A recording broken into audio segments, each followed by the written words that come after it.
अस्सलाम वालेकुम दोस्तों, ईरान रुकने का नाम नहीं ले रहा है। अमेरिका की एम्बेसी जो कि रियाद के अंदर मौजूद है उसके ऊपर ये हमला कर दिया है। आपसे ये सवाल है, क्या ये आपको माइनर हादसा लग रहा? सऊदी वाले तो ये बोल रहे, लेकिन अब हुआ क्या ये सुनिए आप। यूएस की एम्बेसी जो कि रियाद के अंदर मौजूद है, वहाँ पे देखिए 2 सस्पेक्टेड ईरान के ड्रोन्स आते हैं और अटैक कर देते हैं।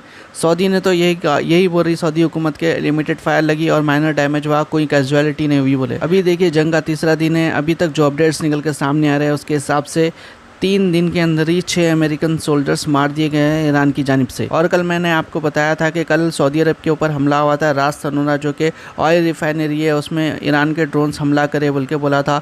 तो देखिए काफ़ी सारे लोग जो सऊदी को चाहने वाले हैं वो लोग कमेंट करके बोल रहे थे कुछ भी ना हुआ भाई, खाली थोड़ी सी आग लगी कहते। ये वीडियो दिखाने के बाद में भी उस तरह की बातें कर रहे थे।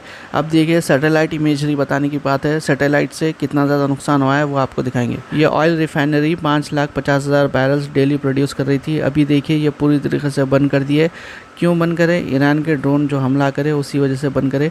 लेकिन देखिए सऊदी हुकूमत का तो यही कहना है कि ड्रोन को हवा में उड़ा दिए थे तो खाली उसका जो डेब्रिस है वो गिरा बोल रहे थे। और वो भाई साहब कहाँ पे जो कल आके कमेंट कर रहे थे, बोल रहे थे कि अटैक के टाइम पे कोई भी वहाँ पे एम्प्लॉय मौजूद नहीं था, उनके लिए ये खासकर वीडियो है।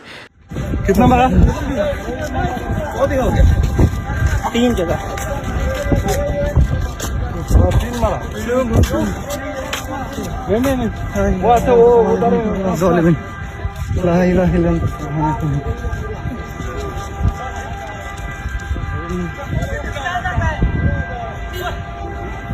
कल वो अटैक हुआ, आज ये अटैक हुआ सऊदी के ऊपर। सऊदी के जो डिफेंस सिस्टम में कहीं ना कहीं ईरान के ड्रोन्स और मिसाइल्स को रोकने में थोड़ा सा पीछे हट रहा है, ऐसा लग रहा है। और हमेशा हम एक्यूरेट इन्फॉर्मेशन देने की कोशिश करते हैं। तो जो लोग अभी तक चैनल को सब्सक्राइब नहीं करें उनसे गुजारिश है चैनल को सब्सक्राइब करके रखें ताकि लेटेस्ट अपडेट्स आप मिस ना कर दें। बहुत सारे लोग फेक न्यूज़ फैला रहे। इवन नेतन्याहू को लेकर कल फेक न्यूज़ चला दिया और बोल रहे कि मर गया बोल रहे। नेतन्याहू जिंदा है, नेतन्याहू कुछ भी नहीं हुआ। ये देखिए 3 मार्च 2026 का ये आज का इंटरव्यू है इसका। We're fighting here the bad guys. We're the good guys. हम अच्छे लोग हैं, हम तो बुरे लोगों से लड़े करते। कौन बोल रहे ये बात? वो भी नेतन्याहू। ईरान के साथ जो जंग शुरू हुई है इससे मुतालिक देखिए जो सलफ़ी उलमा इकराम है उनसे भी लोग सवाल करना स्टार्ट कर चुके हैं। अभी देखिए एक आलिम साहब जो कि सऊदी को सपोर्ट करते हैं, इनसे भी सवाल कर लिए, क्या कहना है इनका, थोड़ा सा बयान सुनाते हैं। जो इसराइल और अमेरिका ने ईरान पर हमला किया और वहाँ के सदर को कत्ल कर दिया, इस सिलसिले में क्या उसको शहीद कहा जाएगा? आप इस हमले को क्या समझते हैं? वाह, आ गया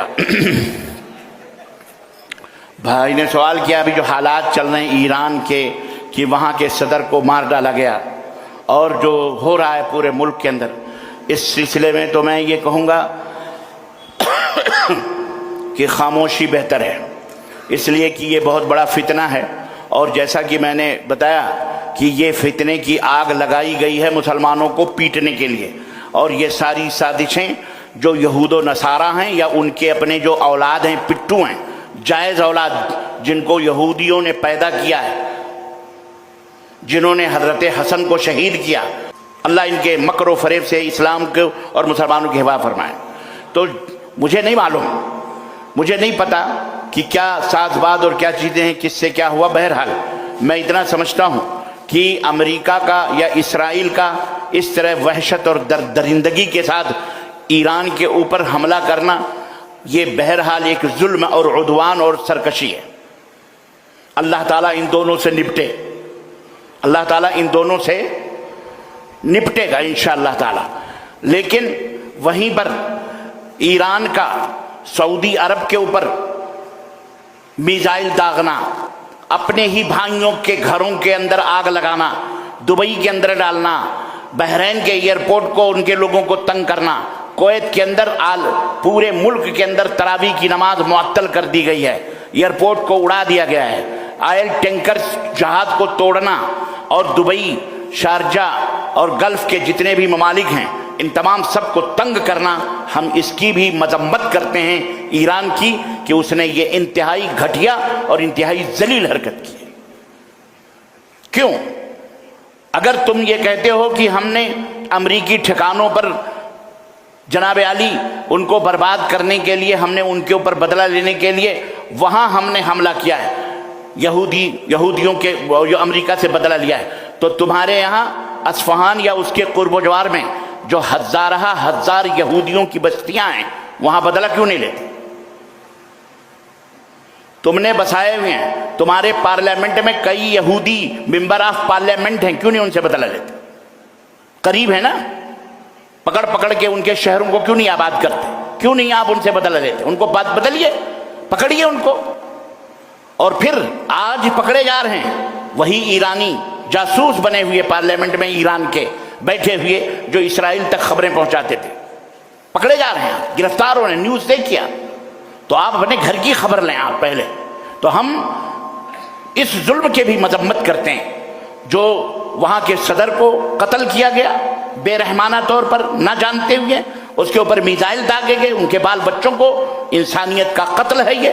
हम इसको बेहतर नहीं समझते, ना हमें इससे कोई मसरत है, ना हमें कोई इससे खुशी है।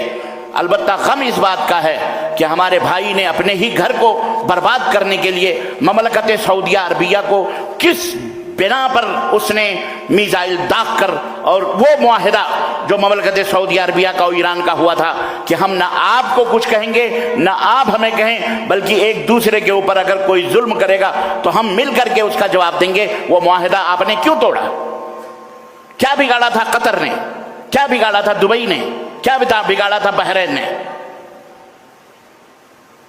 ये क्यों किया? हम इसकी भी मजम्मत करते हैं। हम ईरान के ऊपर किए गए हमले की भी मजम्मत करते हैं यहूदियों नसरानियों से। और ये अमेरिका अरब ट्रम्प जो भी हैं, अल्लाह ताला इनसे निपटेगा इंशाअल्लाह ताला। अब देखिए, लोग इनको जो रिप्लाई दे रहे थे वो यही बोल रहे थे कि जो यूएस के ठिकाने हैं सऊदी अरब या फिर दूसरे कंट्रीज़ में, उन्हीं ठिकानों को ईरान निशाना बना रहा है।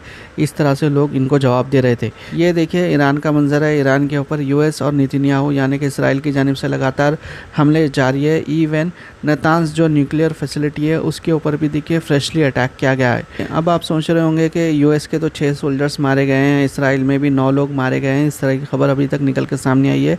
लेकिन देखिए ईरान में कितने लोग मारे गए हैं? ईरान में देखिए बहुत सारे लोग मारे गए हैं अभी तक। ईरान के अंदर 555 से ज़्यादा लोगों की मौत वाक़ई हो चुकी है। यूरोप को जो गैस सप्लाई होती है ख़तर से वो रुक चुकी है, जिसके चलते गैस के जो प्राइसेस है यूरोप में देखिए 40% तक बढ़ चुके हैं। हम लोग ये मैसेज लेकर आए हैं कि जरूरत पड़े तो हमारी औरतें भी आ सकती हैं, और जंग का ऐलान पड़े तो औरतें भी अपने आप को शहीद करने को तैयार है। मीडिया वालों को इंटरव्यू देते वक्त देखिए काफ़ी सारे लोग इस बात का ख्याल नहीं रखते कि वो क्या बोल रहे हैं। बाज़ वक़्त मीडिया वाले क्या करते हैं कि वो तो उनके बोल होते हैं लेकिन आपसे बोलने लगाते हैं। ख़ासकर मुस्लिम नौजवानों और लेडीज़ के साथ ये करते हैं। ज़्यादा जो लोग मैच्योर नहीं रहते उन लोगों को भी इसी तरह से गेम खेलते हैं। लेकिन देखिए एक मुस्लिम मैच्योर लेडी ने ऐसे ही मीडिया वाले को पकड़ लिया। क्या नाम है आपका? मैडम आपको मैं इंटरव्यू नहीं दूंगा। मुझे इंटरव्यू वजह क्या है? आपका मैं देखती रहती हूँ। आप मेरा इंटरव्यू देखती रहती है? मैम मैं बस आपसे बातें करने को आई हूँ। वजह क्या है आंसू बहाने की? आप बहुत गलत चीजें पोर्ट्रे करती हैं, इसलिए मुझे आपसे बातें नहीं करनी। मैं बस सवाल तो नहीं करनी है मुझे मैं आपसे आराम से सवाल कर रही हूँ। मैं तो आपसे आराम से सवाल कर रही हूँ। रोने की वजह क्या है मैम? रो इसलिए रहे कि हमारे रहबर को शहीद कर दिया गया, बस। इससे ज्यादा मैं आपसे कुछ कहूँगी? शहीद कर दिया गया। आपको इंटरव्यू देना ही नहीं है। आपको मुझे इंटरव्यू नहीं देना। आप जाइए। मैम आप यहाँ पे आप तो मैम प्रोटेस्ट करने आई ना, यहाँ पे बात रखने आई है। मैम बात रखने आई, बस आपसे सवाल ही तो कर रहे हैं। मेरी मर्जी। हाँ। मेरी मर्जी। भड़काऊ बयान से दंगा फसाद भी हो सकता है। इसके चलते देखिए होम मिनिस्ट्री की जानिब से ये कहा गया है कि जो भी स्टेट गवर्नमेंट है वो देखिए प्रो ईरान रेडिकल जितने भी प्रीचर्स हैं उनके ऊपर नज़र रखे। तो देखिए इसके ऊपर बैरिस्टर ओवैसी नाराज़ होते हुए नजर आए। बैरिस्टर ओवैसी ने कहा कि ये एडवाइजरी मोदी गवर्नमेंट के डबल स्टैंडर्ड्स को एक्सपोज करती है। साथ ही में उन्होंने कहा कि एक बाबा जो रिसेंटली बेल कंडीशंस को रिपीटेडली वायलेट करता है, मुसलमानों के खिलाफ बयान देता है। पूरा ट्वीट आप यहाँ पे स्क्रीन पे पढ़ ले सकते हैं। यहाँ पे बैरिस्टर ओवैसी का कहना है कि जो लोग मुसलमानों के खिलाफ बयान देते हैं उनके खिलाफ तो कोई एडवाइजरी जारी नहीं होती। इस तरह से बैरिस्टर ओवैसी ने आवाज़ उठाई है। ये थे आज के लेटेस्ट अपडेट्स। देखिए और भी अपडेट्स हम कवर करेंगे। तमाम लोगों से गुजारिश है वीडियो को लाइक, चैनल को सब्सक्राइब करिए। इंशाल्लाह अगले वीडियो में मुलाकात होगी। अल्लाह हाफिज़।